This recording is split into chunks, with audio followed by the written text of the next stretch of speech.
falar sobre um tema extremamente comum, que é a fasciite plantar, né?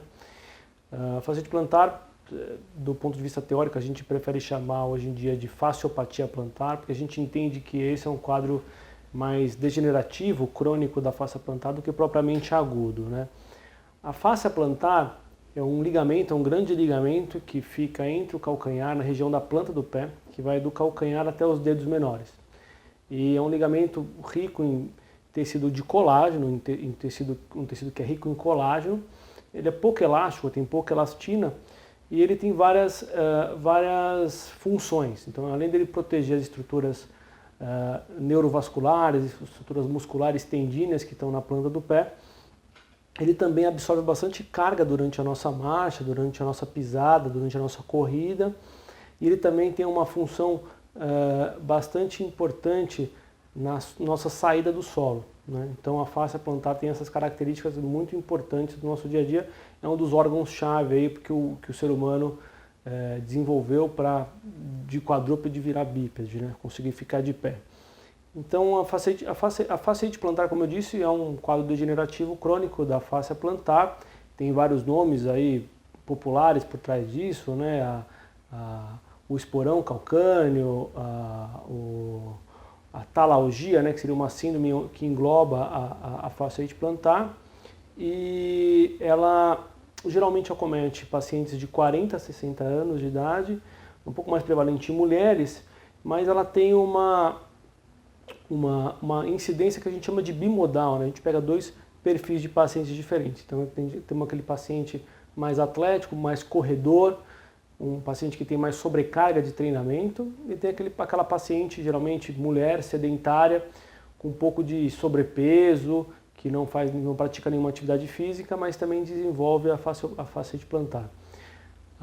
Ela é extremamente comum, então cerca de pelo menos uma em cada 10 pessoas vai desenvolver um quadro de fasciite, de fasciopatia durante a sua vida.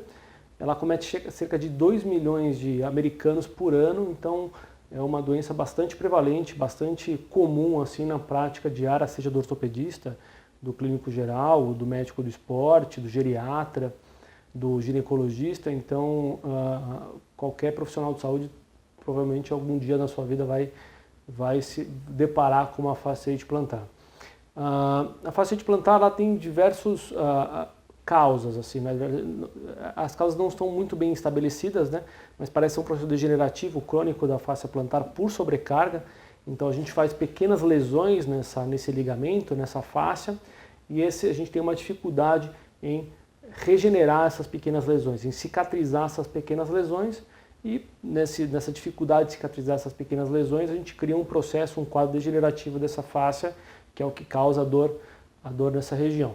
Vários fatores associados à fasciite plantar são importantes no desenvolvimento. Então, como eu falei, obesidade, né, o desempenho atlético exagerado, quer dizer, corredores de longa distância, utilização de sapato muito fino, você ficar muito tempo de pé com um sapato muito fino num terreno muito duro, também sobrecarrega a face, salto alto, também são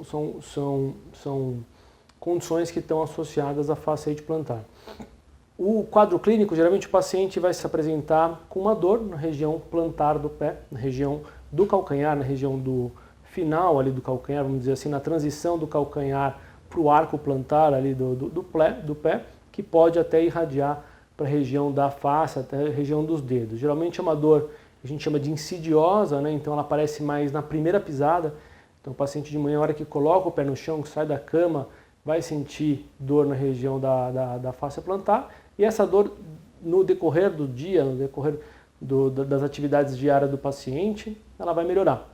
Isso acontece porque à noite, ou quando o paciente está sentado, esperando, ou trabalhando, ele vai promover um encurtamento dessa fascia plantar, da musculatura posterior da perna, e quando o paciente vai pisar no chão, logo depois de ficar em repouso, ele vai sentir essa face agudamente, né, subitamente estirar e dar essa dor na região plantar medial do calcanhar.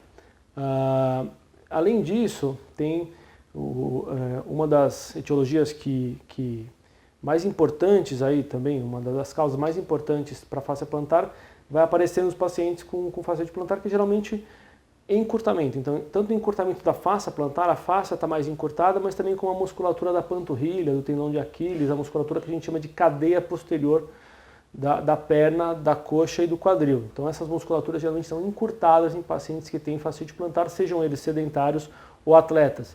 Isso faz com que o paciente, durante a pisada, durante a marcha, durante a corrida, ele apresente maior sobrecarga na face plantar por conta desse encurtamento. Às vezes é muito subjetivo, o paciente nem percebe que está solicitando mais a face plantar na sua pisada ou na sua corrida. Então também no quadro clínico a gente vai observar que esse paciente tem encurtamento.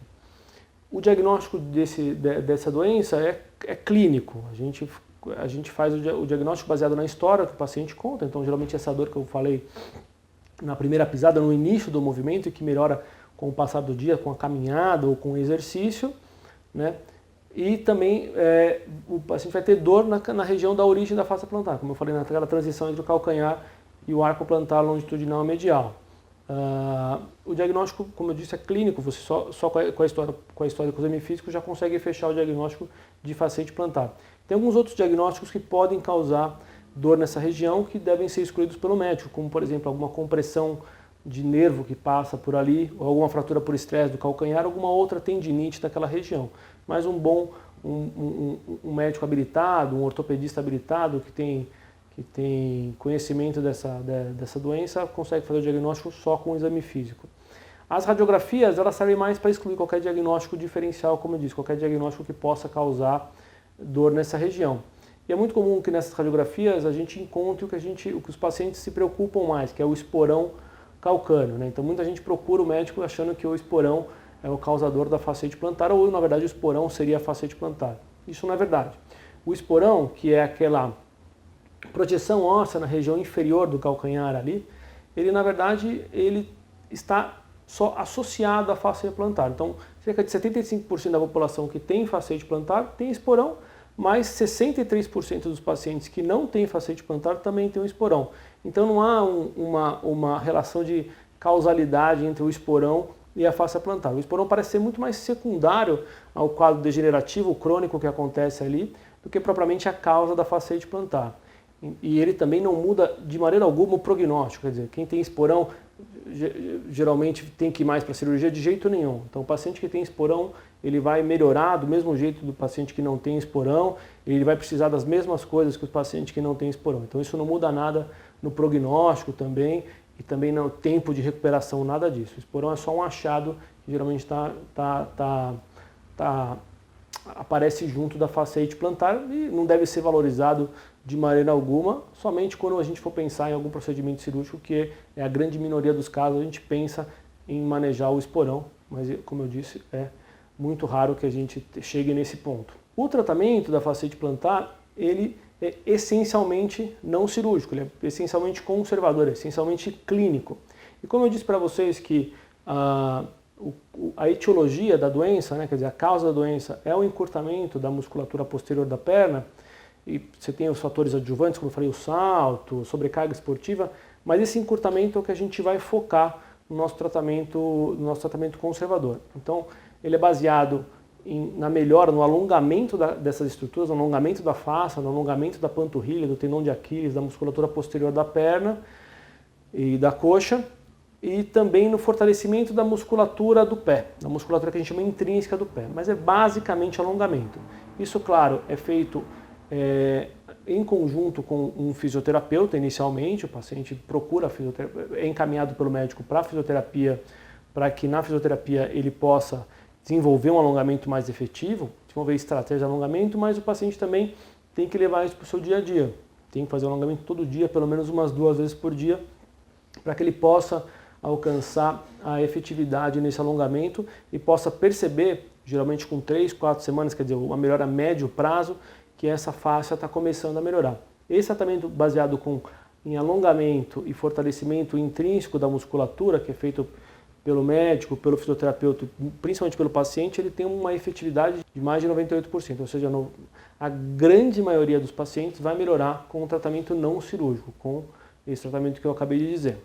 Desses que falham, a gente tem algumas opções na literatura, quer dizer, nos livros médicos, na produção de ciência médica, que defendem a utilização de terapia por onda de choque, que não é o mesmo choquinho que o paciente toma na fisioterapia, de jeito nenhum. É uma máquina que foi desenvolvida para quebrar cálculo renal, e essa máquina ela é colocada na região plantar do paciente, na região da origem da dor, e ela emite uma onda sonora que provoca uma pequena lesão nessa fáscia plantar, mas que é entendida pelo corpo humano como uma lesão que precisa ser reparada. Então essa falta de cicatrização que o paciente tem por conta da degeneração da fáscia plantar, a gente consegue contorná-la estimulando a fáscia a cicatrizar de uma maneira diferente.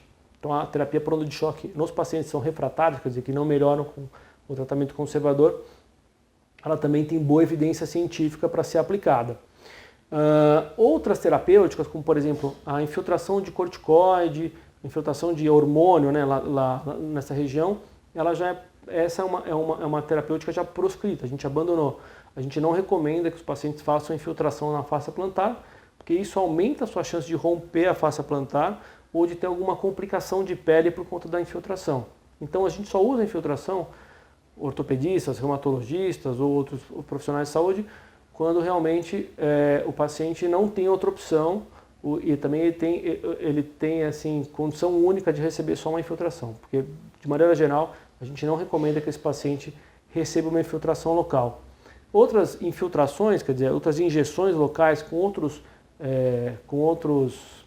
produtos, né? Então plasma rico em plaqueto, PRP ou qualquer outro tipo de indutor de cicatrização também não tem nenhuma evidência científica, não tem nenhuma evidência que funcione, então também a gente não recomenda que seja feito. E a cirurgia basicamente é uma cirurgia que a gente faz uma pequena lesão na fáscia plantar, um pequeno corte na fáscia plantar. Isso pode ser feito aberto, né? A gente faz um corte na pele, chega até a fáscia e libera um pedacinho da fáscia, e em alguns casos resseca o esporão, como eu disse anteriormente, mas isso também não é mandatório, não é obrigatório. Isso pode ser feito aberto, como eu disse, ou pode ser feito de modo endoscópico. A gente pega uma câmera, coloca na região da planta do pé e através dessa câmera a gente faz uma liberação de uma parcela dessa fáscia, tentando fazer o que a onda de choque faz, que é induzir que esse pequeno corte provoque, ele promova uma cicatrização melhor desse processo degenerativo crônico. E geralmente esses poucos pacientes que precisam de cirurgia, eles também geralmente evoluem bem a longo prazo, né? Tem bons scores de qualidade de vida. De métodos de prevenção, para a gente pensar a longo prazo, para pensar em população, o que nós recomendamos, a Sociedade Brasileira de Cirurgia do Pé e Tornozelo, a Sociedade Brasileira de Traumatologia do Esporte e a Sociedade Brasileira de Ortopedia, que esses pacientes, que a população geral receba orientações sobre alongamento. Essa falta de alongamento, ela a médio e longo prazo causa sobrecarga na fáscia plantar e causa fasciite plantar. Então estratégias que englobem o alongamento de crianças ou de um clube de futebol, ou de um clube esportivo ou de uma população sedentária são benéficas na prevenção da fasciite plantar. E o alongamento que é mais efetivo é o alongamento após o exercício. Então é um alongamento que você demora 10 a 15 minutos só fazendo exercícios de alongamento da musculatura posterior da perna, da fáscia, do tendão de Aquiles e da musculatura posterior da coxa. E, obviamente, evitar aqueles fatores associados que estão envolvidos na fasciite plantar. Então, ficar muito tempo de pé, usar sapato muito fino, então, ou salto alto, ou uma rasteirinha, ou um sapato que tem quase contato completo com o solo, prevenção da obesidade e também prevenção da sobrecarga de treinamento. Então, se o seu paciente precisa ser orientado em relação a esses fatores que estão associados à fasciite plantar, para que você tenha sucesso no seu tratamento e também para que você possa prevenir que uma população evolua com a fasciite plantar, que apesar de não ter nenhuma grande gravidade, é um problema que leva muitos pacientes a procurarem ajuda médica e também leva um custo muito alto para os serviços de saúde.